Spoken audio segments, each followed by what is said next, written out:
and welcome back to Shastra Saundarya. We are meeting after a long time.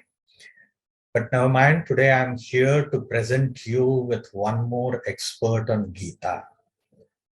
Bhagavad Gita, a song of God delivered by the Lord himself, is one of the most inspiring books in the world. Since the past thousands of years, Gita has been working as a lighthouse to those who have lost their way in the darkness of ignorance. Many people till date have interpreted Gita and have found something new in it, a new path, a new message, a new meaning from this sacred book. And in future too, this lighthouse will keep on guiding the ships found in the tempest or a tempest-filled ship as well. Adi Shankaracharya was the first person to write a commentary on this, on Bhagavad Gita. Later on, almost every learned person or every person who wanted to give out some new philosophy, some new thought to the society, took the support of Gita and placed his philosophy in front of the society. Why did he do this? The society would not have accepted their philosophy? Was it because of that? Or was it they were very much dependent on Gita? But none of these things are correct. In fact, Gita is considered as an imperishable literature in this world. Because even thousands of years back, the same verses guided those people, and today, in the modern times, the same verses are guiding the contemporary people with the proper solutions. And hence, Gita is one of the greatest things that the divinity has given to the humankind. Now, if you see in the initial verse of Gita itself, which is called as the Dhyana Shloka, Sarvopanishado Gavo Dugdha Gopala Nandanaha Parthavo Vatsa Sudhira Bhokta Dugadham Gitam Rutam. Now, the literal meaning of this would be like it is being compared to cow, milk, and all these things. But if we see the cow, that is Gita, which is considered as the essence or the quintessence of all the Vedas, the Brahmanas, the Upanishads, and the other holy scriptures, it is the essence of it. And so this essence is such a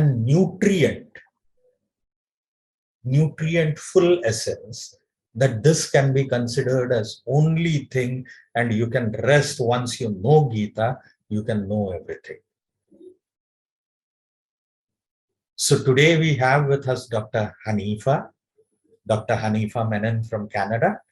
In fact, she is a naturopath, and coming from a different culture, different society, she could find something new in this Gita. So really, she too, like Lord Krishna, who was harnessing that milk of Gita and giving it to his cousin, his friend, his student, Arjun, on the battlefield, and making him or inspiring him to do his dharma, to do his karma, for which his existence was there on this earth. So even today, Dr. Hanifa, a medical practitioner, a healthcare practitioner, a healthcare professional, has found something new. And so let's hear from her. Welcome, Hanifa. Firstly, I would like to know about your first encounter with Bhagavad Gita, as to when it happened and how it happened. Well,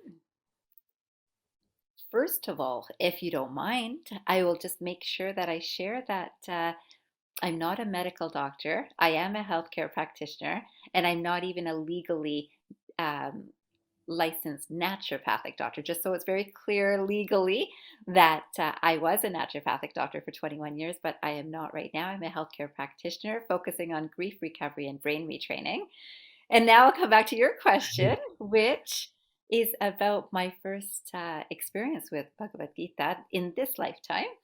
And I will say that in this lifetime, there was a very good friend of mine that had invited me to a Gita study group many years ago.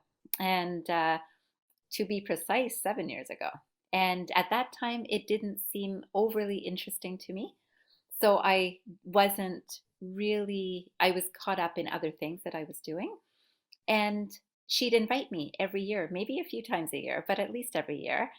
And one year I finally said, you know what? I'd like to see what is this about, and let me just hear. It will be something different for my mind to learn. And I can tell you that in a very short time, maybe 6 months or less, I knew this was something familiar to me and it resonated with me. So the things that I was learning through Gita about this story, I hadn't heard it before that I knew in this life, that somehow though was resonating with something I did know. There's a truth, there's this underlying truth that's just so clear. It felt so clear to me. And I was surprised that it seemed like I was really understanding it. And so that was my first experience with Bhagavad Yeah, in fact, really wonderful thing to hear that thing. But at the same time, while you're listening to it and you've been then in that practice, so how you try to apply it from where, which was the point which made you think that I need to apply this thing in my healthcare? Gita. Well, healthcare for me has been a very central part of my life. I'll say it's my dharma. It is my direction that I really know that is right for me. And for me in healthcare, even before Gita, I've always wanted to do the right thing, to care for others, to help others. And of course, I have to understand things myself before I can help others. Now that I was understanding Gita, my Gita group meets weekly, and I loved it. But I found myself wanting to read more than that. So, more than what we were covering in class, I wanted to read more. And I can't tell you, I meditate quite regularly and have been for many years, but there was something about there's a way for me to apply this. So it is the same as when I was going through academic education for licensing, that this was happening, that I'm learning something about this could help others too, that sort of idea. And somehow it has to apply to healthcare. But of course, I had my own awakening. And in that awakening process, there was just such an awareness of different ways to help people, and what is the goal, and what is the intention, and what is the purpose of Gita to be able to help too. For I feel that this is a very useful application. I've read a few different Gita translations or commentaries, and I will say that there was one that I had read that only after I started writing my book that I realized, wow, there are other gurus um, that actually recommend that write something about what you've learned and how you've applied it. And here I was in the middle of applying it. And I thought, this is right. Somehow, even for that book to come into my hands, made it very real that you're on the right path, you're doing the right things, that sort of idea.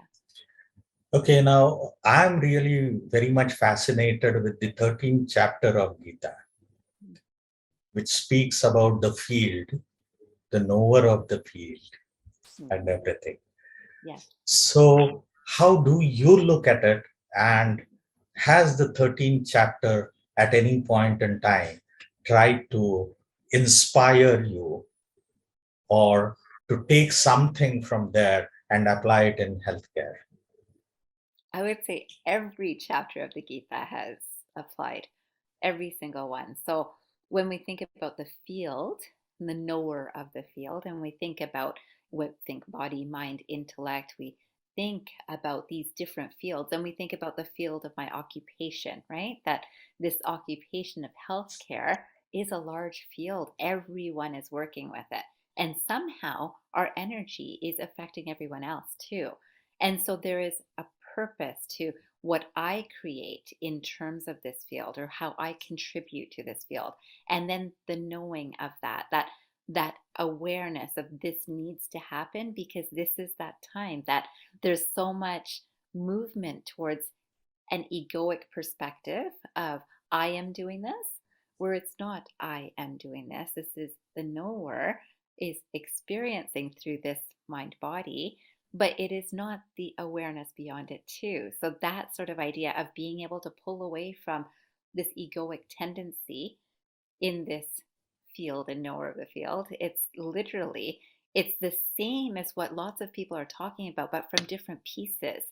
And I feel that this is my piece is to help us understand that we have a responsibility to ourselves and then to the world around us too. So that would be how I would be utilizing it. Like I said, 13th chapter is one of 18 that I feel is each part of it is actually making a difference in healthcare practice for me.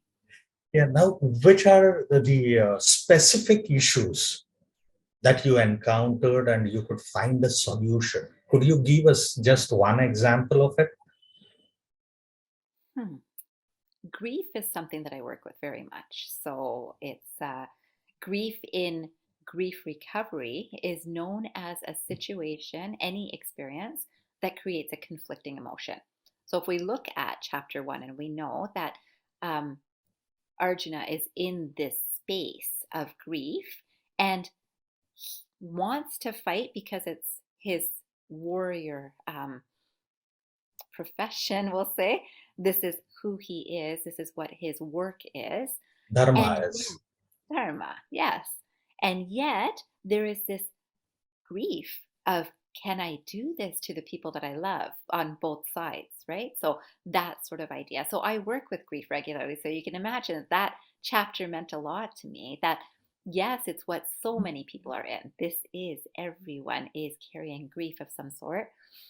Now, how to apply it? It's there's numerous cases that I work with. So some are, yes, in just before suicide, that they're in that space of really feeling that they can't do anything. I went through my own experience that led to my awakening, which again, I could think of Arjuna's experience as an awakening time at that time too, that this is the time where all surrender is given, right? That one surrenders to, I need help, right? That sort of idea. And we're in that space and trusting in a divine energy that lots of people will pray to God. So lots of people will um, meditate. Lots of people will get lost in thoughts, right? So it's when that openness comes of, I'm ready to learn something I don't know, that's what I find that most of my clients are in that space. And when they're in the space of I'm ready to learn something, then learning is one thing, right? And this is again from Gita, right? Learning is just information, is knowledge is knowledge. But until you experience that knowledge, that's the difference, right? So that's that breakthrough moment that I try to help clients with. And again, so many cases, I've just given you an example of someone who might be very close to suicide. But the other aspect is relationships, I see quite a bit. And so, in terms of relationships that are having lots of distress in them, things that are not working very well, people that aren't agreeing, people that don't have respect for each other and themselves too, and people are fearful, right? So all of those things, those emotions that happen, anxiety is very common in North America. Correct. Anxiety about getting to work, anxiety about getting the next job, anxiety about higher salary, anxiety about losing jobs, right? All sorts of Yes. things, right? Yeah. So all of those things are, and again, remember in the grief recovery that I do, it could be any emotion that two emotions at the same time. I'm anxious about, will I get this job? And I'm also fearful that I won't, right? Yeah. I'm happy that I've got a new job, but I'm anxious about my supervisor, right? That sort of idea, Yes. two different emotions. Yeah. Now, lastly, as we have very little time left, 2 minutes, so I would like to ask you as to what is your view about the religiousness of this book? Hmm. I don't believe it's religious, quite honestly. I love the large net that it puts out because it's to everyone, it's to the entire world. There is no religion that would not be accepted in Gita. That's what I love about Gita is the openness of it. But a lot of people will say this is a religious book, and I've actually started my own book with that uh, conversation of Yes. literally that a lot of people think that it is religion, but even Hindu did not come from religion. So that has been a shift in how people are thinking about Hinduism.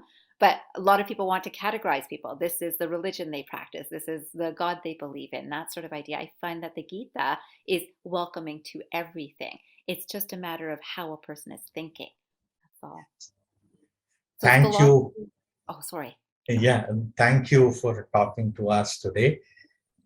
Uh, in fact, it is very interesting. We will have some more interviews, this kind of short interviews, so that people would get to know more about the book. And also, people will get to know about your newer experience as days pass. Thank you very much. Thank you so much for inviting me. Hari Om. You know. Namaste.